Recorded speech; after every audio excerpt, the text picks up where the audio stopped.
The clown is back in town. I am back after a week off because of this coronavirus crap here.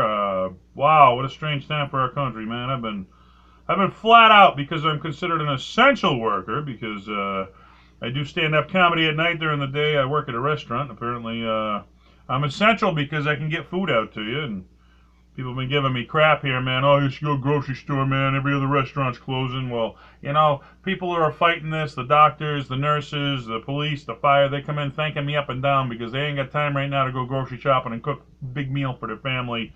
They're damn glad we're open. So I get a little less scared when they thank me for that because I know I'm doing my part.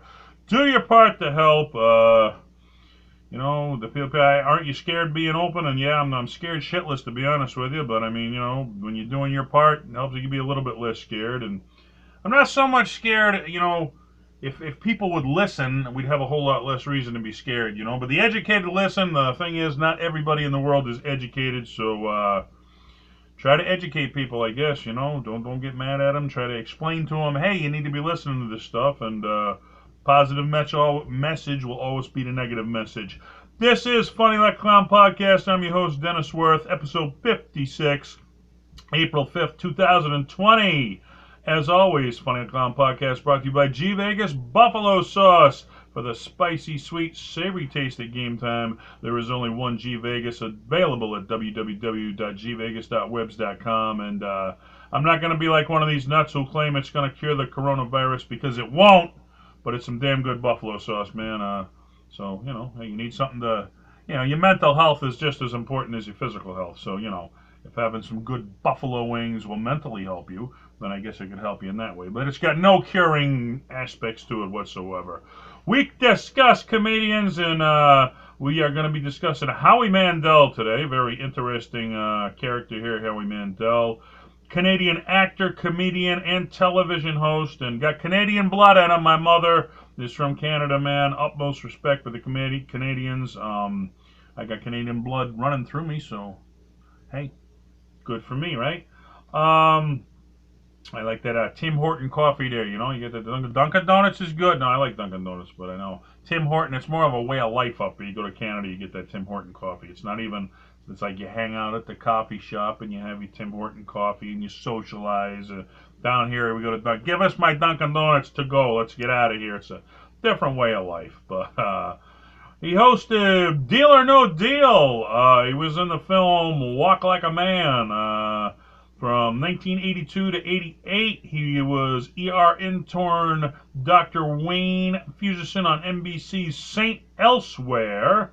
He was on Fox TV's Bobby's World, which is a children's cartoon. And he hit syndication, and that's always a cool thing because, when you do some work and you get paid for it, that's cool. But once you hit syndication, now you're getting paid for work that you already did, and that's always a cool thing. So when you got checks rolling in for, work you already did and checks rolling in for work you're doing now, that's double checks, that's double the money, and that's how you make it in this business. So he's certainly made it, and he's done great for himself. Probably best known right now for being a judge on NBC's America's Got Talent. But he had a crazy comedy career. I mean, not crazy, but I mean, just like it shows each step to his level of stardom. In high school, he was expelled because he once impersonated a school official. He called up and he hired a construction company to put an addition onto the school. So apparently the construction company showed up, said, we're here to do the work, or what are you talking about? And they traced it back to him making prank phone calls. And that's the making of a comedian right there, okay? If you're a class clown in high school or any grade in school, that's how you become a comedian. You were meant to be a comedian when you're pulling stuff like that. So, while other kids were being valedictorian, I was giving the teachers shit and laughing my ass off. That's what I did. Everybody does their thing in life. You got your role. And, hey, I'm a comedian now, so I guess it all pays off in the end. I don't know. I remember, my high school math teacher, Mr. Finacchio, wherever the hell you are, said I'd never get nowhere in life being a class clown. Well, I'm a fucking professional stand-up comedian now, so he can kiss my ass now, can't he? All right, 1978, he started out at Yuck Yucks Comedy Club, which is the #1 comedy chain in Canada. They got them in all the major cities, and that's the major brand name of comedy club up there, and I've always wanted to get up there and play one because, like I said, I'm of Canadian heritage, and I went up there one time for a funeral, and I thought, well, funeral ain't no time. Yeah, I gotta go. I'm here for a funeral, but I'm gonna take a day off, go do some comedy, so I never get over there. But my mom goes up there for 2 weeks every summer. Maybe sometime I'll bolt up there and surprise her, and then swing over to Yuck Yucks. Well, she's visiting her sister, and I'll do a set.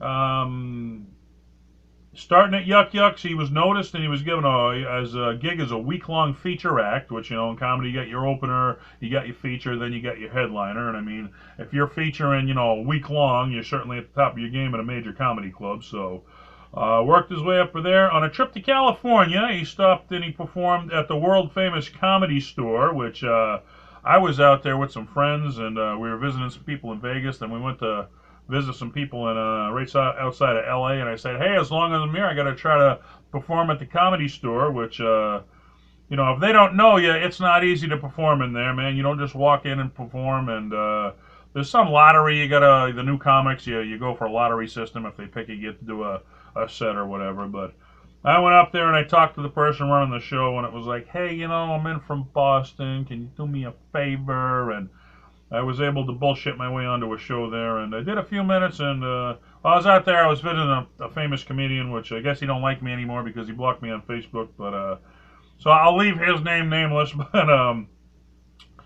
I was out there visiting him, so I mean, being hanging around with a top comic, that's a good way to get in there too. So anyway, I did, who don't want to perform at this? It's the #1 venue, the Godfather of comedy. All the big stars started. Pryor, Kennison, all the big stars came through the Comedy Store. So he got out there, he performed there, he got noticed. That's the big thing. I mean, back then, it's not the Mecca it was now. I mean, back when he did it, it was all the big stars were just starting there. It's like, you go there, that place is just packed now because it's so legendary now, and it's tough to get into, man. You can't just get in there and do a spot. Back then, it was a lot easier because it wasn't the world-famous place that it was now. So went in there, he did a spot. Somebody got, noticed him that was in the crowd, which I try to tell young comics that, I had one comic, he's like, hey, you've been doing this a while. If I send you like a 5-minute video clip, can you watch it for me and give me some, hints? And I watched it, and he was funny, but I told him, he's coming out and he's like, hey, how you doing? And he's interacting with the crowd, and I'm like, most places are going to give you 5 minutes to start. You only got so many seconds up there. You're just wasting time saying, hey, how you doing, okay? You got to make each second count. And I told them, the young comics, they never wear watches because it's open mics and you really don't need them. But, if you wear a watch at an open mic, when you hit the next level, you're the one that's going to be ready. And, if there happens to be a booker in the crowd watching you, you're the one that's going to look professional, not the people not wearing a watch. So, I tried to tell, at all times, I don't care what level you're at, you be professional, man. That's what's going to get you to the next level is acting like a pro. So he went to the Comedy Store. He got noticed by somebody in the crowd, and he was asked to be a regular performer there. So, bam, all right, that's how you get noticed right there. There was a booker in one of the crowds while he was at the Comedy Store. He was the booker for the show Make Me Laugh, which, that was one of the classic shows way back when, where I guess somebody'd sit there and a comic would perform and try to make them laugh, and if they showed teeth, they end up losing the game show. So that was the trick. You had to make them laugh so hard that they showed teeth, and if they showed teeth, they lost. If they didn't show teeth, then they won. So that's how they made money. But Booker for that television show was in the audience. He saw him at the Comedy Store, said, hey, I want you to guest appear on a few episodes for me. Boom, he's on TV, and that's how you get started right there. Being on Make Me Laugh, he ended up getting noticed by the David Letterman show in 1979. He got booked from there. Never know who's watching. And the thing about Howie Mandel is he works clean, and if that's your thing, man, if you work clean, you're always going to work in comedy. Me, I'm not a filthy comic, but I choose some crazy subjects, and I know I work less, and I've really had to work hard to be where I'm at comedy, doing the type of comedy I'm doing, but if I had to do clean comedy, I wouldn't even be having fun, so I'd rather work less and do what I love to do than work more and do something that it's just not me, not that I'm a dirty comic, I'm not a dirty comic, but I just got some off subject matters that really ain't meant for, which, I went down and I tried out for America's Got Talent in New York City. I just wanted the experience of doing it. I went in there, I think there was 25 of us in the group. I did my thing. I had all 25 people cracking up. When we left, about 20 of the 25 came up to me and me the second we walked out of the room.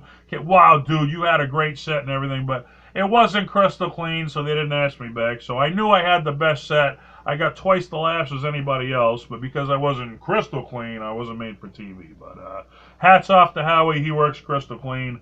He got the gig. Once he did David Letterman's show, he knocked it dead on there. He was immediately signed by CBS and signed to do a TV special, which, you know, this was before, you know, HBO and stuff took over where people, you know, now it's Netflix, it was Comedy Central. Back then, you got on network television, that's the top of your game right there, CBS, baby. I mean, anybody, you can be your own star. Don't let the industry, you know, limit you. Now, you can go to YouTube and put out a comedy special if you want. You get enough hits, you're just as famous, okay? Which the entertainment industry isn't liking that, you know, because if you're a self-made star on YouTube, they're not getting their cut. They don't get their, you know, they don't get the advertisement money of putting you on TV, you know. So the media, the industry is really not liking this self-made promotion era that we've got ourselves into, but it certainly opens you up. You can be an internet star just as easy as a television star nowadays, so make the most of what's at your disposal, I say. Dane Cook was known. He was the first one to use MySpace. That was a thing, but he was the first one to use that to really get his fan base rolling and get a mainstream following throughout the country. So, hey, whatever's available, you use it. That's what gets you ahead. Don't sit at home waiting for the phone to ring. Let's see. In 1980, he won the lead role in the movie Gas. He was the first VJ to appear on Nickelodeon's music video series. That's what they called them, VJs, which is videos instead of, you know, a DJ, which just plays your music. So, remember, MTV was the thing back in the day. You got on MTV, you were made. Now you get on TV, and nobody even knows about you. So, times change, things change. Here's one I didn't know I thought was cool, which, if you know, if you were around back then and a kid, these were the top movies back then, all right? He played the voice of Gizmo in Gremlins 1 and Gremlins 2, which Gremlins was the movie to see back when it came out. And, you know, now that I hear his voice, I mean, I hear some of his voice and some of his things. I can picture him doing one of the Gremlins, where at the time I had no idea that he did it with that.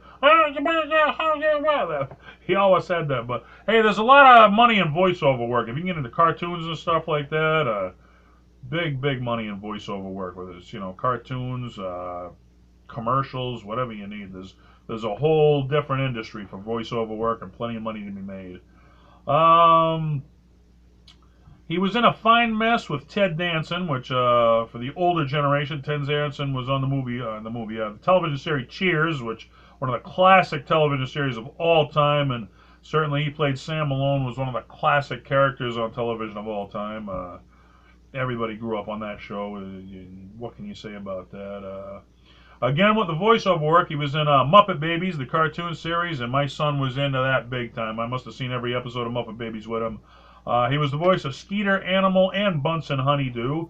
So, again, you know, if you can make funny voices or something, man, there's money in that, okay? You thought you were just being a goof in school, but you can actually make money doing funny voices. And certainly Rich Little, he did impressions and everything. And certainly, oh, what's the guy's name? Geez, I can't think of it off the top of my head, but another guy does impressions now. Big money and stuff like that.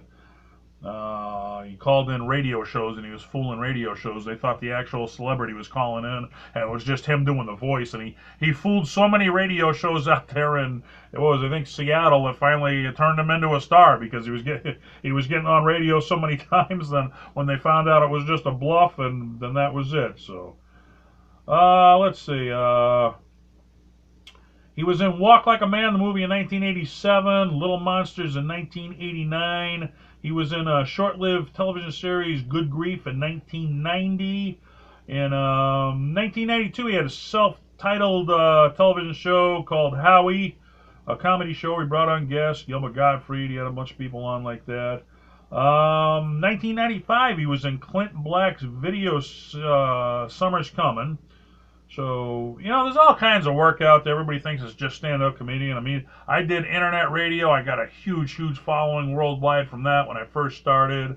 You know, I did some local television stuff, The Comedy Kitchen. I'm doing Funny Calm podcast now. I'm doing some short films. There's the old saying, if you throw enough shit against the wall, some of it's going to stick. So if you keep your hand into more one things, there's a better chance something's going to take off for you. So I try to keep my hand into everything just a little bit, So radio, TV, podcasts, movies, short films, whatever it takes, And hey, things are starting to stick. Each week we're getting more numbers here on Funny Com Podcast, and you people are responsible for that, so thank you very much for that. And again, I'm sorry I missed you last week. I think during this corona thing, my hours changed at work. I'm going to try to do 2 a week instead of 1 a week here, so hopefully Sundays and Wednesdays I'll be putting out 2 a week instead of 1 a week, and give you guys something to keep you busy while you're in lockdown, and hopefully soon we get all this shit cleaned up. Let's see. He did a hidden camera thing for Jay Leno's Tonight Show, which he was the guy behind doing some of the skits there, and the hidden camera skits for certainly the Tonight Show. Everybody knows that, the legendary Johnny Carson, and it's one of the all-time late night shows that brought us the comics of today. That's where they all got their start right there. So just to touch that show, you're at the top of your game. He was voted number 82 on Comedy Central's Top 100 Comics of All Time. And, certainly that'll bring you a lot of notoriety. There's only 100 comics on that list, and if you were one of them, man, that says a lot if you consider how many comics are out there. That's actually I've done other people other than that's on that list, but, if it's, that's the list I started to go by. I want to get those 100 comics and do a podcast about all 100 of them, then I'll do some outside of that was on that list, because that was years ago they did it, and certainly, if you did it again, you got the Larry the Cable Guy and the Ron Whites and the Dane Cooks. They would all be on the list, but it was before they were all popular. So if they did a list today, it'd be a lot different than this list. But for the time, it was such a tribute to the comics, that we all grew up on it. Well, what a great list. Great job by Comedy Central.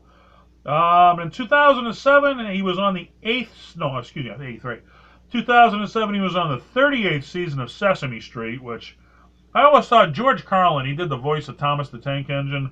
And I just always loved children's shows. Who didn't watch children's shows growing up, Sesame Street and Mr. Rogers, those are the two big ones when I was a kid, Certainly Barney was a big one. My son loved to watch that one. And but I wanted to do, I said, when everything in my comedy career is over, that's the last thing I want to do. I want to do a children's TV show. And I already got the idea on my head. I'm not going to announce it now, but I got the idea for the show, and that's going to be my retirement to comedy. Is I want to do a children's show when it's all said and done here, and which is cool because I wrote down a bucket list, everything I wanted to accomplish in comedy, and I've already accomplished about 90% of it. So I'm well on my roll. So once I get the other 10%, boy, I can do the kids show and certainly do some voiceover work, and I just something I want to do because we all grew up, and who don't love kids? They deserve to laugh just as much as adults, right?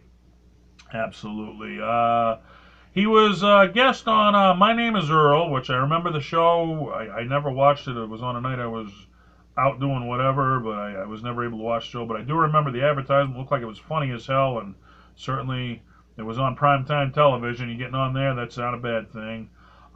He does regular shows at the MGM Grand out in Vegas, which, I don't know if he has, I'd call it residency, but he does regular shows there, which I've been out to Vegas a few times, and that's the big thing. All the big casinos, they have residency because that's why you go to their casino. If you like the person who has residency there, well, guess where I'm staying in Vegas? That's where I'm spending my money. So that's why they have people doing residency, so you choose their hotel because there's so much competition out there.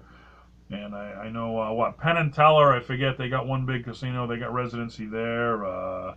There's every casino has their big name. That's the big draw that brings you out there. So that's part of the entertainment world. Even the smaller places, they have smaller comics that have residency, which, the bigger comics get the bigger casinos. The smaller ones, they get the smaller ones. But whatever you got, hats off to you.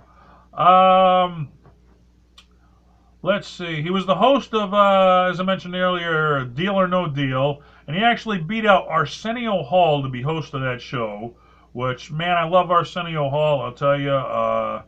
He had the Arsenio Hall show, and he did the stuff back then that the other TV shows, the main ones, okay? He was at the bottom of all the talk shows, okay? But he did the stuff that they didn't have the guts to do, okay? And that's why I always respect Arsenio Hall. When Andrew Dice Clay was the #1 comedian on the planet, it was only a short time, but, man, he was at the top, and nobody was even a close second. The Tonight Show and the Letterman Show wouldn't have him on because he was a filthy comic and they didn't approve of that. They didn't want to put him on primetime television. Arsenio got it done. He had him on. I'll put him on because that's what people want to see, and it's about the people. It ain't about your big head. The Lettermans and the Jay Lenos wouldn't put him on. Well, you know, learn about who gives you your paycheck. It's the people tuning in. That people like me and you. That's who signs your paycheck. But you're too good to put on who we want to see, you know. The other one was, I don't know who the guy, he was a famous guy. It wasn't from my era. I don't even know who the guy was. But he gave a speech on fatherhood, and I'm a father's rights activist. Go to Facebook, look up my page, The Child Support Superhero. I believe children deserve both parents equally. He put on a father who went off on a speech, and he said, I'm sick of everybody calling me a good dad. You know, I go to court, and I say I want to be an equal part of my own child's life. They give me the weekend, every other weekend. Yeah, that's correct. Go back to court. They give me every other weekend. I don't want to hear it, man. He said, I want my love. I want my life. I want my truth. I want my son. I want my son.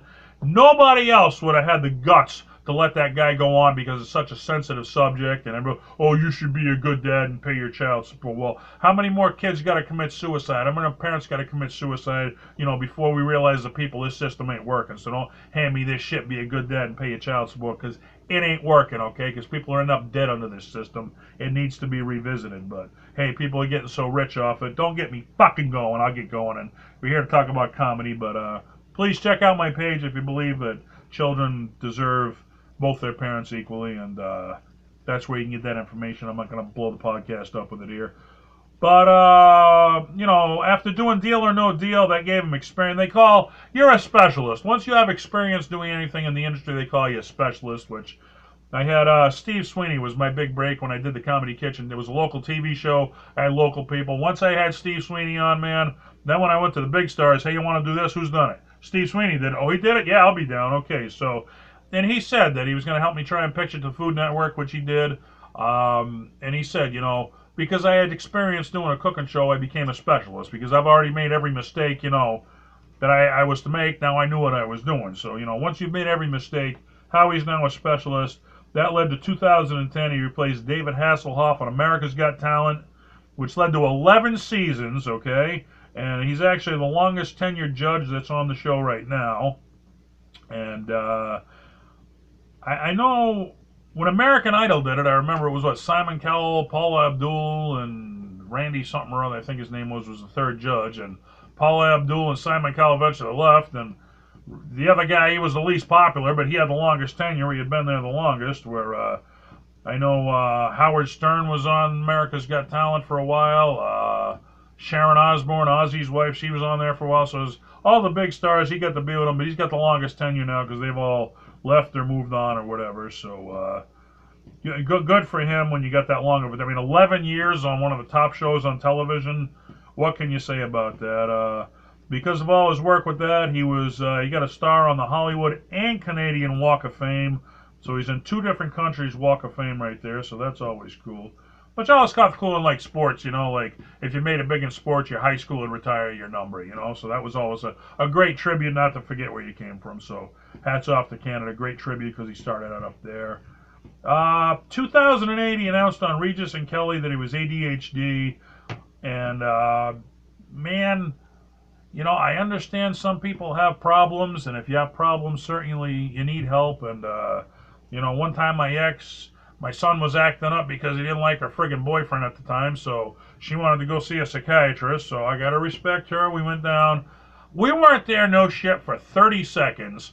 This psychiatrist, what's going on? Well, he's acting up at my house. Within 30 seconds, he was ADHD. It's like, fucking seriously? Within 30 seconds, because he's acting up, you're gonna diagnose? So, my personal opinion, that's way too quick to fucking diagnose somebody with ADHD, man. I mean, if you just look in the wrong direction as a kid, all of a sudden you're ADHD. And I'm not saying it don't exist, and I'm not saying some kids don't need help, and if you need help, certainly go get it. But in my personal opinion, they are way too friggin' quick to diagnose that stuff, and we're drugging up a whole generation of kids, and the mind ain't something to be friggin' messed with. And I'm not a Scientologist like Tom Cruise or whatever, man, but my personal opinion, with my dealings with it, man, you're going to diagnose anybody with anything in 30 fucking seconds and not get a second opinion. You need your fucking head fixed, is my personal opinion.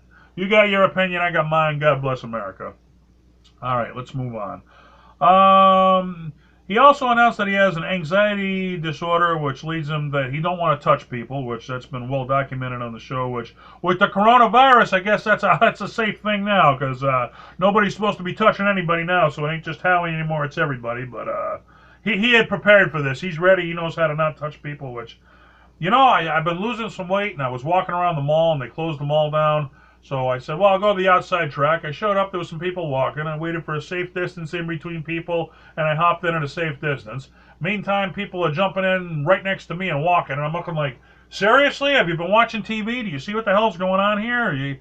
So I said, the educated will listen. Not everybody in the world's educated, so educate yourself. I personally think they need a lockdown, because not everybody's going to listen. Only the educated, so lock it down and get the uneducated on the same page, and maybe we'll cure the thing, but I'm not in power, but I feel pretty good about doing Funny Like Clown podcast, and I want to thank you guys for tuning in. Stay safe, stay healthy, folks. Like I said, if you're seeing somebody doing something they're not supposed to, don't be afraid to speak up, man, but don't do it in a negative. Hey, asshole, get 6 feet away from me, Like, could you be safe, and please get away. Please and thank you, get a lot further in life than being a jerk, okay? But stay safe, man. Do what we're supposed to do. God bless the world, and I hope...